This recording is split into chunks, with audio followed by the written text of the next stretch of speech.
So Gitte, what thoughts did you have before communicating your plan to your team? My thoughts before communicating the plan with my team was to reflect upon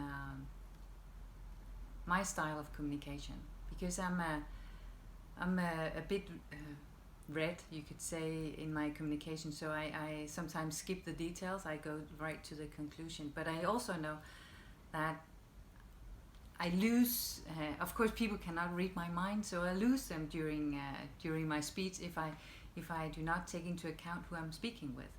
And my team are a wonderful mix of good colors, so I thought this is important that I also focus on you could say the calculations in between, what was my thought for this and what was the thought before, and so I communicated more intense than I would have if I was just jumping into it and not preparing my communication. So I really try to take into account, who am I communicating to? Is it people who are exactly like me, or is it people who are a little bit different from me?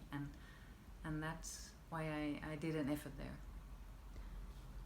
Kan vi lige prøve det igen, hvor du siger insights, profile, colors? Fordi hvis det er, de ikke lige er med på det insights profil, så er det mærkeligt det der med farver og rød og sådan noget. Ja, det er rigtigt. Ja.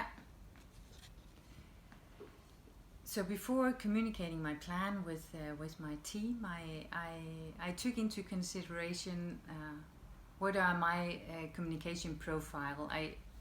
We have the insight profiles, and I know my strengths, but I also know that the color I am, I can easily jump to the result or to the very end of the lane. But I know that my team is a wonderful mix of all colors, so I needed to pay attention to dive into the details and to make sure that several things were illuminated in the process, and not just the result. Here's the vision, here's the goal, here's the swim lane, but all the thoughts I done before reaching that. And I think I hope that made it easier for them to navigate in my plan and understand my plan. Yes. Har du flere spørgsmål, Sebastian? Jeg så det der med, om der er noget, du har lært af det her, eller ville have gjort anderledes, og måske et råd til sidst.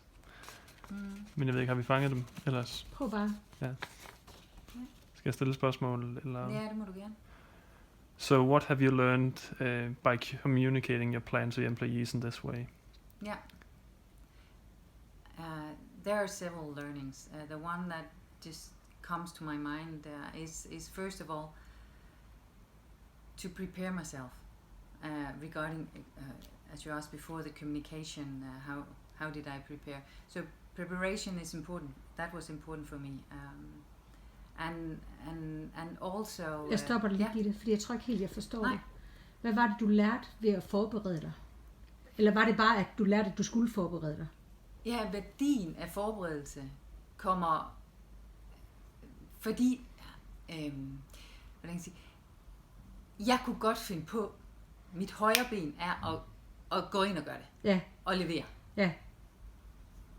Så at sige til mig, ved du, det går nok ikke. Ikke ved det her. Så der er jeg nødt til at gå tilbage og sætte mig ned og forberede den her. Så måske du kan sige et eller andet, eller normally I don't prepare my communication. But in this aspect I knew it was important because I really wanted an effect. And by preparing my communication, it became et eller andet. Altså du ved, må jeg spørge dig om noget? Måske du kan bruge for eksempel, brugte du dine kort, altså dine billeder fra workshoppen? Nej. Beskrev du dem? Nej. Havde du nogle billeder med? Gjorde du et eller andet end det du plejer at gøre? Ikke andet jeg forberedte mig. Ja. Hvordan forberedte du dig? Jamen,